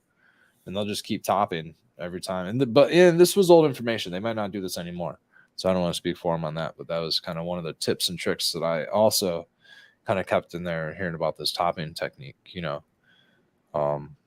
And a lot of times I'll just do it with my fingers, and I'll eat those tops. Kind of a little way to connect with the plant. Fresh piece of leaf growth. If I'm growing outside, I usually top them more than I do if I'm growing inside. Like you said, inside maybe once. Yeah. And I like to do it early. I'll do it early. Really early, yeah. And then just let them be, and then just de-leaf that shit, man. Yeah, after early on, like when it's late veg and I like to do. I got it from GML, the GML, where he just, instead of taking the top, you take all the leaves around that top, and it's almost like a top. It just doesn't slow down as much.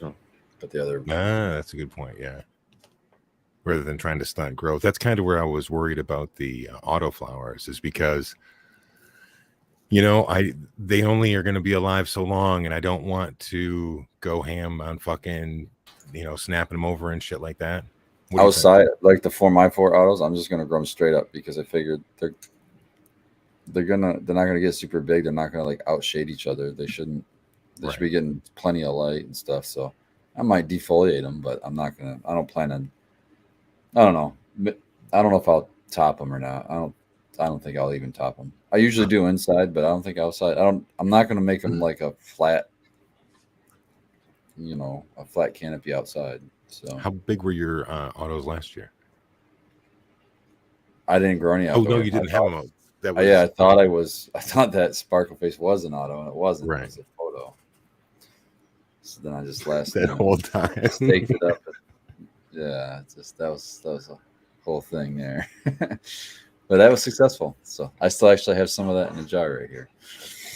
What do you think of it after it's had its long jar? And It's still good. It's got that biscotti spice to it.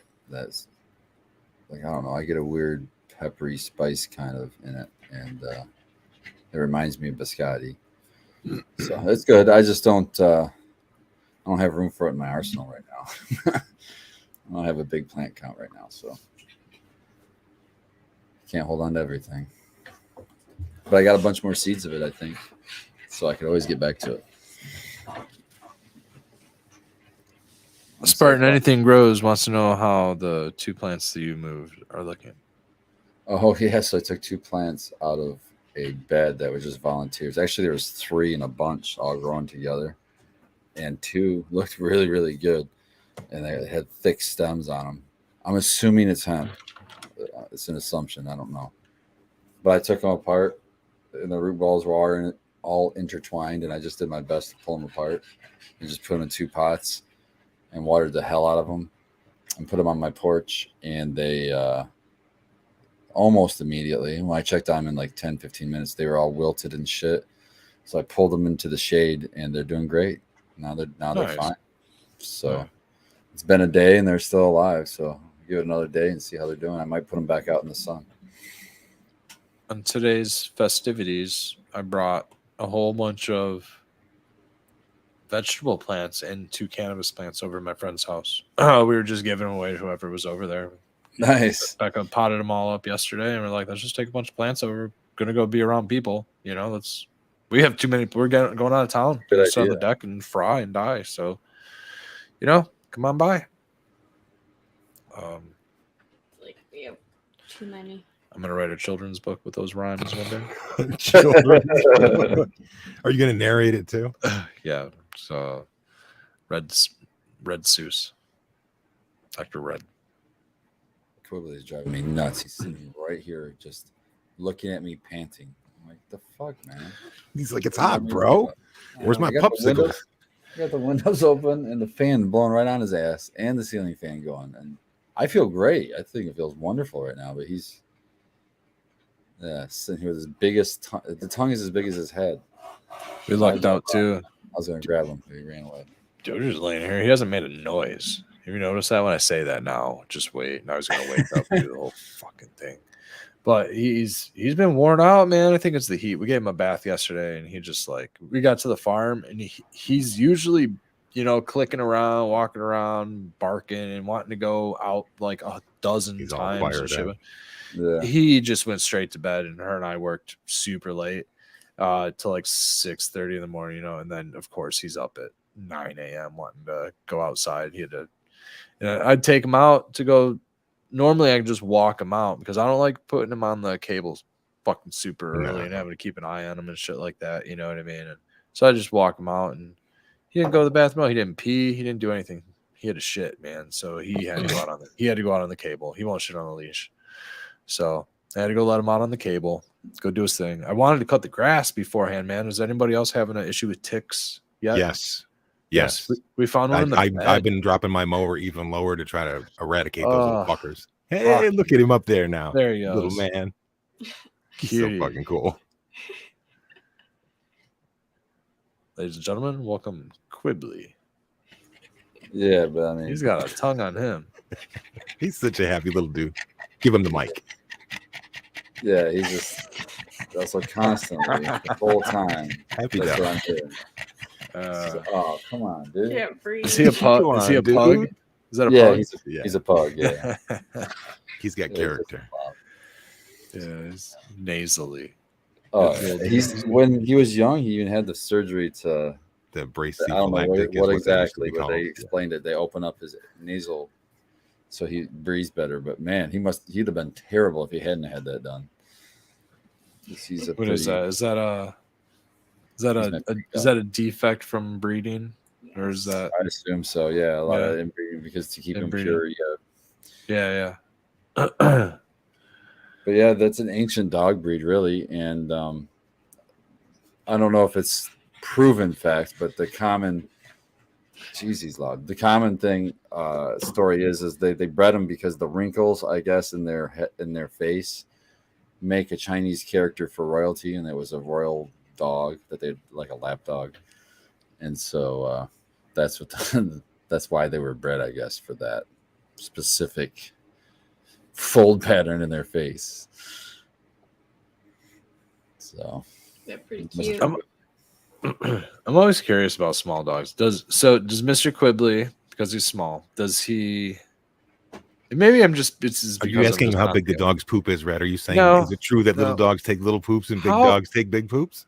How Is that part of your attentive? children's How book? attentive or how well does the little dog like listen or like perform tasks or like because all like every time there's like a little chihuahua or something like, hey, come here, and they're just like, bah! You know what I mean? Or like he's smarter of the two dogs. He's the smarter one for sure. he's the smarter one.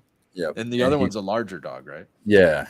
But fun fact, I didn't know this either until I just did some research. But the pugs are considered by the AKC or whatever toy mastiffs. And it made sense to me because I've had lots of mastiffs in my life, and he acts like he thinks he's a mastiff. I'll just put it that way. Mm-hmm. He's got a Napoleon complex for a dog. So, yeah. What's the personality of a mastiff like? They're different. They usually big dogs tend to usually be like more self-confident. I'm not saying that there's no Scooby-Doos out there that don't jump into Shaggy's arms, but a big dog like a mastiff is not going to feel easily threatened. Yeah, so calm. I can't expect it. I mean, he's not a calm dog, but he's calm in that aspect to where he's not a yappy dog. He doesn't fucking jump around and shit. Gotcha. But, he does go after some fucking birds, though. I want to get that on video. I die every time I fucking watch him chase birds. Oh, he thinks he's such a badass. He just runs through. He like bounces when he runs towards it's like the cartoons. He can't run straight at. He sees a bird, he runs and he's barking and he's bouncing. You see him like just bouncing. Oh, it's so funny. So small dogs are yapping because they feel threatened, where big dogs are just trying to say get the hell away or communicate. Well, here's the thing with it. It's like this is like dogs use like plan A and plan B a lot of times. So like if plan A is not working, dogs will, they'll shift to like plan B real quick for you. So if that little dog is like, yeah, and you keep fucking with him, like he's going to fucking go from plan A, which is just to be menacing, into, no, now I'm going to fuck around and bite you. Yeah, plan B. And then another thing is like if you've got that Scooby-Doo dog and you're getting frustrated with them and you're like going off on him, if you push that scared dog too far, we all know the stories, right? Yeah. So he's going to go plan B on you too. So Little dog's it's- teeth are sharp too, man. you know what it's like? Really fucking sharp. I always like to make the joke that like getting bit by a fucking cat is like if you ever want to know, just reach in your drawer and pull out a fucking staple puller and then bite yourself with a staple puller really hard in your hand and then like hold it for a second. Yeah. So, you know, Yep. it's kind of like that. Exactly, dude. Exactly. The big dogs, you gotta watch it because they'll just Dioge's teeth are like razor blades. His like I don't know if it's a pit bull thing or if it's a big dog thing, but his teeth are like they're serrated. They have like almost like a shark tooth type of serration to them. Very strange. The ones towards the back a little bit. Up front. His Oh, the like real front front ones? bottom, yeah, front and the top. So He's when got and weird when little he nubby teeth. when he snaps and bites, it's with Mhm. his tip, with his those serrated teeth. Oh yeah. Yeah, and they'll tear skin, man, real easy. Did you tell him about the robin? The robin jumped the nest? Yeah. Well, so the baby robin Oh. through the enclosed fence. Oh, and yeah. Dog smelled it and like bit it with his front teeth, the fence. Tried like Oh. tried like ripping the fence out of the ground with his front teeth. So I had to set him down, stop him, and he figured it out for a minute that he wasn't allowed to do that. But you know, it was With his front it was a teeth. thing for a minute. You know what I mean? Yeah, with his front teeth like pulling on our fucking chicken wire fence. So this might be interesting when we have chickens Yeah. soon. So we're gonna. You're gonna have to do one of those mobile hen houses or something. Yeah, that way. he's gonna have to get associated with them. I mean, he was fine once I made him lay down, and you know he'll do the thing, and he'll just figure out that he's not allowed in around him. He's a strange dog, you know. The dogs behind our house. Yeah, I finally stopped like pulling on him or yelling at him when their dogs come out, and he doesn't even bark anymore at the fence. Only when I try Probably to. deaf. Yeah. Yeah, he doesn't hear them, so that's the nice part about it. But he can see them and sniff them when dude, these dogs come out and they will like leaping lunge, and smash the fence. And the fence is like, I'm like, oh my god, these little fucking dogs are gonna kill themselves by smashing this fucking fence. They're gonna break the fence, and then Dioge's gonna eat them. That's exactly what's gonna happen. One of these little dogs is probably 30 pounds. You know, it's a little terrier or something. And the other one's a little bit bigger, and that one's maybe 40 or 50 pounds. And that one could take out a fence board, you know? So I don't want that little fucker taking out a fence board. If you guys are watching the show, I really don't want my dog to eat your dogs. So No. and I mean, there's all they can do is just yell at their dogs and get them in. They yell at their dogs as soon as they start doing it. They're pretty good about it. So Pretty loud. Dioge used to be the one that would jump on the fence and like all that. But he doesn't do that anymore. Now he'll just look at them and try to figure them out and sniff them. But he would go off because I would try to like grab him and pull him, and like it would be a scenario where I'd get all, oh shit, he's gonna like go through the fence, you know, or He's jump the feeding fence. energy. He's and feeding the fucking- energy. Yeah. Now, if I just stand 20 feet away and I just go back and I just watch the interaction take place, he's more intrigued with the interaction and less intrigued with. And he doesn't go off until the other dog goes off. And he's always been like that. He's never been first to snip or bite, but he's always been first to like be too overzealous, which causes the other dogs to snip or bite. You know what I mean? And then Mhm. he'll go. So, yeah, that's kind of been his interactions. He just paces the fence all day. Patrols. Patrolling his property, man. Yeah, man. He You gotta check everything out. Pee on everything. Yeah, every corner. Like, Gorst does that same shit. See, I have two dogs, so Quibbly will find a fucking spot to pee, and Boris will come up behind him and find the spot he peed on, so he can pee on that spot. And meanwhile, Quibbly's found something else to pee on. And so it's just the round robin. It's just piss fest in my backyard. Whole round around, piss around the rosy, Yeah, it's pee just around the rosy. whatever. Free nitrogen. I'll take it. Yeah.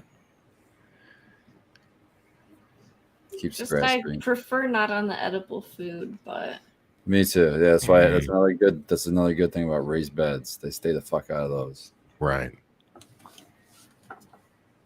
I put a guide wire about that high, about a foot high. I got all these stakes. I drove them far enough into the ground that they wouldn't tip or get pulled out, and they ended up being, a foot or 14 inches high. And Dioge's stocky. He's not that tall of a dog. He's 100 pounds or so, 90 pounds or so. But he's like, his shoulders are probably as long as my forearm, right? There's no way he's going to step over this guide wire. He's old. He can't. Fuck, I knew talking about him was going to happen. He's like, I know you're fucking talking about me. No, dude. Stop talking Oh, shit. God, man. 10 minutes later, there he goes. He was out, too. I look back there, and he's fucking walking around in our garden beds again. I'm like, you little shit. I literally put string and rope around every single one of our beds, and he just walks right over Right that over shit. it. Right over it. Right. Right over it. Like, oh, Just steps right over like it's nothing. It's like a thin string. It's not. a thin little You probably can't really see it. It's like the dental floss. pink orange fucking hardware string, for running straight edges for landscaping string. So he's probably seeing that if it's that color. Yeah, he knows it's there. But I mean, I was just hoping that it would like guide his path, because he's pretty good about path of least resistance. He'll stay on pathways and stuff like that. He's pretty good about it. He knows to stay on the mulch because he's been yelled at enough about it and things. But he's he's a little shit, man. Put up this guide wire, but I was like, hey, this will work. And I fucking put up this whole thing. I'm about to make a second layer out of this thing. Eventually, it's going to end up chicken wiring around every single bed, and I'm going to go crazy and everything. I might do that myself, man. Something got like half a row of radishes that's pissing me off. I don't know what it was. Oh, yeah. It could be a mole and the fucking chicken wire. Squirrels. We have birds. Right. The robins Birds right now are everywhere. crazy. Birds. I just planted a whole new bed area with the rest of our kale and broccoli, and I'm worried the birds are gonna Our dig strawberries it up. are green right now, and I have a feeling that they're all gonna go red, and we're gonna have a whole beautiful crop of strawberries the week we're out of Strawberries town. are popping this year. Yeah. Yeah. Mom and Dad, if you're listening to this, feast on the strawberries, please. I bet they won't be ready. They're not like Ooh. super big yet. Not The yet. raspberry, we have wild raspberry plants that grow, and they're getting fucking big as shit. Strawberries need water, so if they get watered, they probably will. But if you guys are gone and they don't get watered, they probably won't. Well, everything needs water. Unless it rains. They could be wrong on the weather. But last time I looked, they've got like fucking 8 or 10 days of no rain. Yeah, of course. It's a good vacation week. I'm happy with it. But Perfect. yeah, That's gonna be we've got family. Mom and Dad are gonna check out the garden, take care of some stuff for us. cool. I got a buddy who's actually my buddy who gifted us all of his concentrate. Said he'd swing by if we needed, so I could I found toss a bunch of Yeah, volunteer sorry. dill popping in my bed, my middle bed that I hadn't seen. So I was stoked about that. That's just giving me more pollinators and shit coming in. Oh yeah, For real.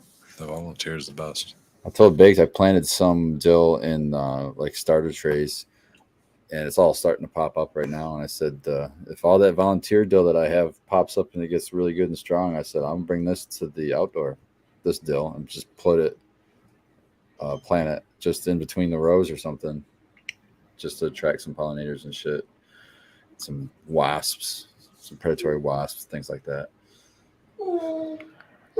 We didn't get any rosemary in. That's the one thing we didn't get in.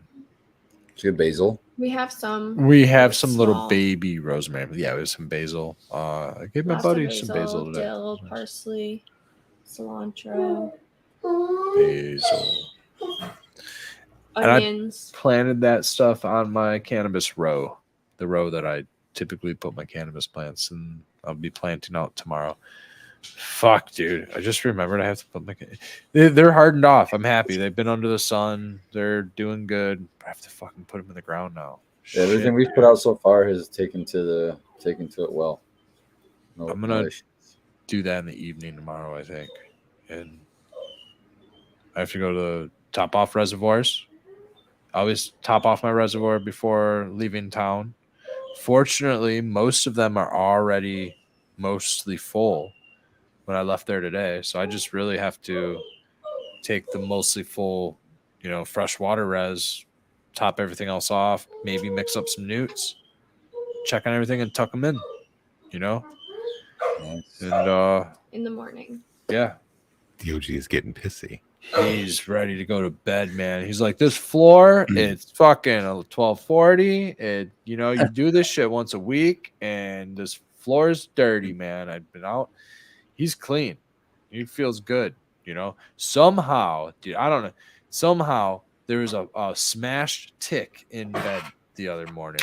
Smashed and dead. I don't know who smashed it or how it got smashed. DOG just must be that good. He just smashes the ticks that are on him. Maybe he used his teeth. I don't know, man. I can barely smash ticks with I know it's little different. flickers. I grab them with tweezers and make sure I fucking smash it. Yeah. This thing was just You flat have as a to smash pancake. them fucking flat as fuck. Don't just try to Yeah. pinch them and think it's good. Then wash your No. hands too. I Exactly. wait till I hear the fucking pop. The pop, man. Yeah, I got his ass. Dude, this thing was. I'm just laying there. I'm just chilling. Everybody's up. Becca got up already. I'm just kind of kicking with the dog, and I'm looking in the bed, and I'm like, "What the fuck?" A little bit of dirt, and I go to brush off the dirt, and there's a little piece of black. I'm like, "Wait a minute, it's like a dead spider or some shit." I look closer. There's a fucking dead tick in the bed. So now I'm all, doing the thing, starting to give myself the check. I'm giving him the check, telling her to get her check, self-checked. Do the thing. Get yourself checked. Do the tick checks, everybody. Especially if you're out and planting your plots and stuff, man. Out there with your scythe, cutting your 3-foot tall grass. Oh, I bought a fucking weed whip, dude. I love that thing. A Ryobi 40 volt, dude. This thing That's is the one right there. Serious. What size is And, the bed? You got a Well, we have a favorite battery pot. like this hooked up to it. Yeah. Sucker. But you can get a thing to plug that battery into that has outlets, regular outlets, so you can run That's cool. shit off of it, lights and shit. So I went out there and it has a attachment to replace the weed whip part with little plastic blades. Mm-hmm. The cutter. And they're enough. I actually broke a couple of them, but it comes with like. Can you get a steel one? No, I haven't got a steel one He's yet. super dangerous with it. Well, the plastic ones are strong to go through. I found smart pots. Trying to get close to the Hey, smart man, pot, it'll fucking it's tear a better hole right through aeration and drainage now. that. Yeah. Near to the root zone. So yeah, but I have to do that this week. I need to get out there and weed whip again. I've already done it once, but I need to do it again because that grass grew up again. A hand pulled my entire yard the other day. I only got one good gnarly splinter right there under my fingernail. Doing it along the. It came out. It like instantly came out. Thankfully, nothing got stuck under there. But like weeding up against like the garden beds and shit that are wood, sometimes I'll get a splinter or something like that. But I prefer to weed my borders and edges. The reason being is that I can get the roots out. And not so much because of the grass and stuff like that, but actual weeds. That's the one thing. The grass just that shit comes right out. It's so easy to just pull. I can do 8-foot section of fence in less than a minute. I do my whole yard in a little bit of time. Fortunately, able-bodied to be able to do that. I know a lot of people can't do that, but that's the main things. I get the root out so I can clean to the soil almost, along those edges, and then it'll still come back eventually. The grass might grow longer, but it'll eventually take a little bit longer. It's one of those tasks that I honestly I'll weed my property only a couple times a year, just because it's a manual task that I do. I have a weed whip, I'll use it when necessary and stuff like that. Obviously having to get through some really, really big stuff. I don't know. It's one of those. I like the task for some strange reason. When I've been back there, and I think that we talk about microdosing and stuff a lot, and how the neurogenesis that occurs, and not necessarily like while on microdosing, but sometimes while I'm weeding, I have been microdosing or something. But there's also just times where my memory has just it gets a little more keen to events and things like that. And so while I'm back there weeding, I'll start remembering weeding as a kid and shit like that, and it'll take me back to like, I call him my mentor. He was the old man that lived 2 doors down from me. His first name is the same as my middle name, is the same as my grandfather's name, is the same as many, many, many people who have are figures, things that I'm interested in, and such. And so you take synchronicities and whatnot, and he's the one who kind of really like taught me how to pull weeds. And strange as it is, I always think of like him kind of like being he was the old man next door, and I was his like garden boy basically. I'd cut his grass, I'd pull his weeds, I'd fucking go over there and fucking do all the fucking shit for him. And that was my first job. I'd go over there and do that every day, and it was like, give me $10 for the grass, and pay me another like, $5 an hour or something like that for helping pull It's good weeds money, and man. shit. Especially Yeah, with- dude. As a 10-year-old kid, sure, man. Yeah. And at like 10 years old, I was, getting my hands in the dirt, and I think back to that time, and then there's that feeling of grounding with the actual earth itself that I'm able to like. I look at my mom. My mom would like, she's like, "Oh man, do you want me to weed that for you?" And it's like, you're. Yes, I would love you to take the workload from me, but no, because like you're taking away one of like the precious things that I like. That's like it's like one of those like tasks of gardening is the weeding. That's You're the me only one I've ever personally. heard. Yeah, What's you're the that? only one I've ever I heard know. that- It's a terrible task, and I usually use just my bare hands because thistles will sting me, and I'll get splinters and all kinds of shit, and that sucks. But it's like No, this. the trick is to go low on those thistles. You have to go low. There's a trick to Underneath it. thistles. Exactly. You go into the soil. You go at the very base of them. Sorry about the dog, guys. Yeah, He's roots though, man. It fucking going a little crazy. thistle is Yeah. like this big. You'll have a root this goddamn big. Just Yeah, I really do. Yeah. Dude, I was pulling some mint out. I was trying to clear a little bit of mint because it's super invasive. Good luck with It'll that. grow off of like a dead looking branch. Just It like just takes off. different types of grasses and stuff. And it just shoots. It must be the root, rhizome, not actually a branch, but it looks just like a branch. It's crazy. The dog is wanting to get on the bed. He's not hungry, thirsty, has to go potty. People think you're abusing the dog. Yeah. He just wants to go on the bed. So he's totally And he can't fine. jump. He can't jump. He's old. So Well, I have to go potty. I've been trying to hold it, but I'm going to go potty. So I'll be right back. Potty. He's like, potty break, everybody. It's a potty break. Of course, I started talking about him, and I was like giving him props, and he started doing the thing. I knew that was happening, man. I He's just need been to let it pacing go. a little bit. He'll like get Yeah. up and go in there, and What eats then he'll come ticks? back. I got a wondering Chickens.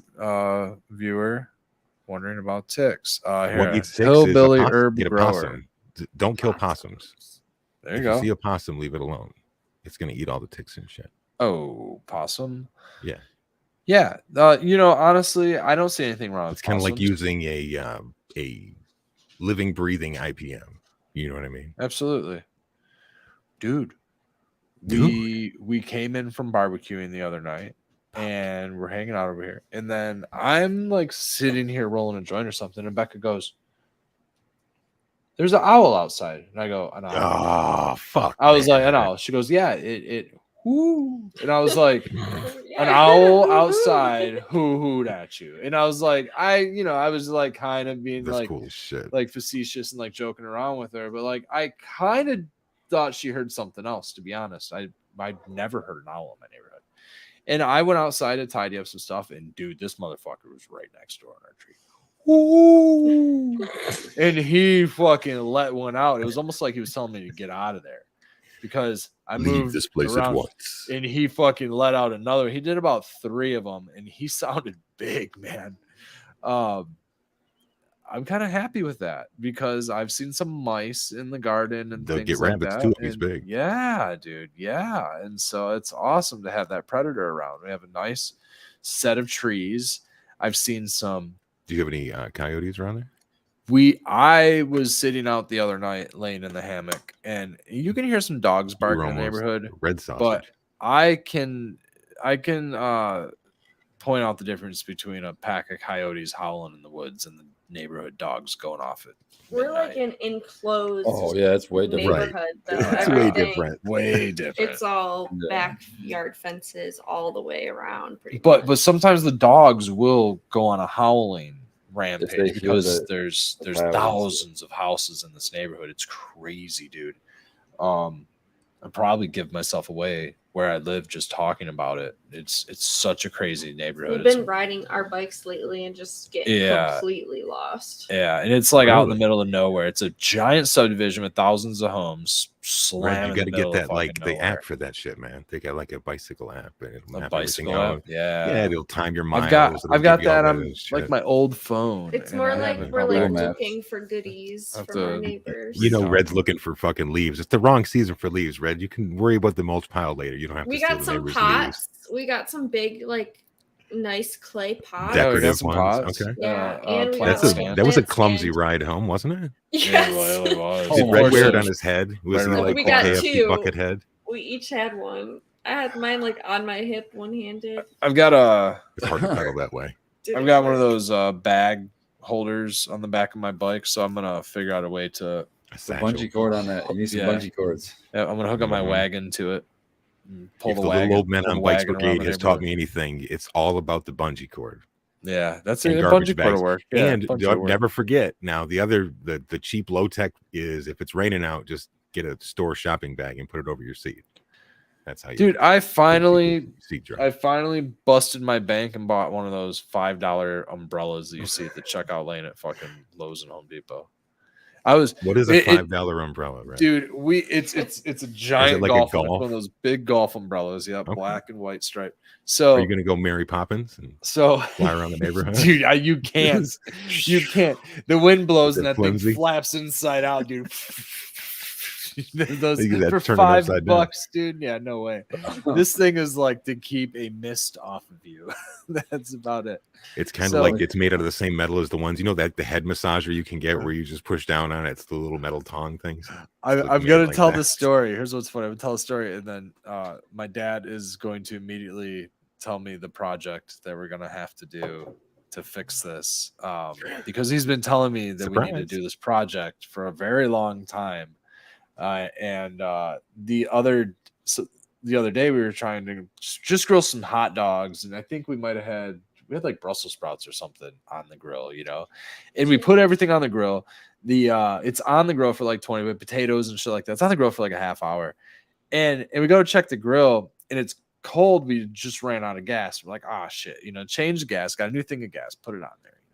Kick the grill back on. It's no big deal, not at all, except the storm was coming through. We didn't really know. And dude, fucking downpour for like an hour straight. And so we go to pull the grill back up underneath the deck, which is maybe even worse because there's like pooling of water being dripped through the cracks of the deck, and this is where the project comes into play. Daddy Red really wants to like put in an enclosure, yeah. And I've just been like, I want it too, but like I've got so many other things to work on. But I think that might end up getting bumped up that priority list. But then where's the water that's dripping through going to drain to if you enclose the bottom of that? Is it just going to lay? It's going to have to go into a gutter. No, we're going to have to run it Okay. into a gutter. And I Rain actually barrel? want to do a rain barrel. Yeah, I got this. Yeah, I got this old reservoir here now, and I have a couple Sure. old. What are they called? Water softener tanks. I have 2 water softener tanks. Those things are like 30, 40 gallons. I mean, Well, I we could aren't have a getting whole that much rainfall, series. really. no. Don't underestimate the whole thing. This is what me and Baked are doing too. Is we just got some 5-gallon buckets from Menards and just leave them out at the spot. Mhm. When it rains, it fills up with rainwater, and you can use that to water your plants. Yeah, that is a good idea too. Don't dump out all that water. Low tech. They love that rainwater, man. That's good shit. Sure. Oh It's yeah. got nitrogen in it, so it's good at this time of year too. Yeah, for we the need more beverage. rain. Yeah, we definitely do. I have to change my boogie blue filter on my hose. It's about 3 years old. Is that the one that just has the holes in the hose itself, and it's like you can bend it inside of a 5-gallon bucket? That is not. This is a filter that's in line, so you can screw the filter. It's about this long. It's a canister filter with a male on one end, a female thread on the other. Hose thread, 3/4 inch hose thread. Oh, it's like an RV filter. RV filter, something like that. So it's probably the exact same thing as one of those. This dude out on the West Coast, man, I can't think of his name, but he owns the Boogie Blue company with the boogie bags and all that Boogie stuff. Brew. Yeah. Boogie Brew. And he has the Boogie Brew, and then he has the Boogie Blue filters. Which is basically just a carbon filter. It's to clean, I think, like chloramine and some other stuff out of your water. If you have city water. It's a good way to go, though, especially if you're dealing with PPMs and shit like that or something. If you're making teas and like no, if I was making teas, I would buy that shit and... that Spartan has. What is that thing called? A burpee? No, Berkey. You're muted. Yeah, Berkey. That is Berkey. fucking dope. So this thing, what is the Berkey? What is it? Is it a filter? It's a it's a tall version of filter. It's a gravity filter, but yeah, it's a carbon filter. Okay. And yours is an inline one to spray with. Yeah, so the difference is like I could grab a bucket and go down to the creek, which is just 5 houses down, and then bring that creek water and dump it into my Berkey. It's not like inline. Oh, okay. So it's not under pressure. Filter. It's not going to be pressure or anything. Yeah, no pressure. Well, gravity. Gravity pressure. Okay. Fill it all the way up. It takes a while. And then I think it holds 6 gallons in the res to be filtered, so it holds quite a bit. And I just plumbed a water outlet right above it, so I could just turn the water outlet, fill it up, and turn it off. That's cool. Yeah, that's cool. That's a good way. Yeah, this that one thing's fucking huge, though, man. Right into when we went downstairs, I was like, "Holy shit!" When I did not do it justice in the description. Got a big one, yeah. Thing is, the filters are fucking expensive, but you can clean them and shit, and get you can get a year out of them. That's a lot of gallons you can put through that in a year, though. Yeah, dude. Works for me. Good enough for me. It'll work. Inline would be best, probably. But I can run my hose off of it, so I can just water my garden, water through. Yeah, I do my yard and everything, so I can, and I don't know if the chloramine and shit. Well, you can get those. If anybody's looking for them, you can go to like Walmart and see if they have like one of the little RV filter things. It's for when you go camping, because nobody wants to fucking drink hose water. Yeah, and honestly, even the one from the grocery, I think, was only $20 or something like that. That's not much. Yeah, they got one for 10,000 gallons and another one for like 40,000 gallons. That one might be $30 or $40. But that dude's wild, man. Shout out to that dude. He's got it. He's got energy. Some good energy, man. Yeah, no, he speaks my language in a couple of ways, but yeah, his name's Josh, 710 Canisseur. So his name's Josh from Boogie Blue. Yeah. He's always on the John Kohler growingyourgreens.com episodes. Red Robert wants to know if he says, Red, can I call you after the show? So we don't want to let that pass away, because we are coming up right near the edge of it. And you know what we're gonna have to do? We're gonna have to try. We can't even replicate the perfectness that took place last week when we signed up and got close to the end, but we don't have the controls again. So as the show fades down here, you guys will get to watch the moon for a minute. So if anybody's from watching from the beginning, it'll all work out. We won't have polarity science this week. No polarity science this week. There's no wake and bake this week. Yeah, so it is crunch time, man. I'm on like no sleep and time to crash. Yeah, man. Got to get up super early tomorrow and do it all over again. Set everything up. We haven't packed at all. Just gathered things. But have you unpacked from your last event? Because if you haven't, you'll probably have enough shit in there. Just pull those coats right back out. Most everything is always my camping stuff is always in a state of always ready. It's ready to go. Yeah. It's usually gathered together. Because it's speaking of ready to go, always being used. It's really close, man. And I just want to say cheers to everybody. Thanks for hanging out this evening. And on the way out, if you didn't give us a thumbs up or whatever, hit us up at that point. Other Cheers, than that, everybody. we are going to slide right up out of here. Is that how Scoville ended the show? He Oh, he we- left. Oh, leave. I He guess left while we're we did. still live. How do we end the show? Remember, I we did don't this know. last week too. Just I don't leave. have a end show. I don't have that. Were we all supposed to leave at the same time? I guess so.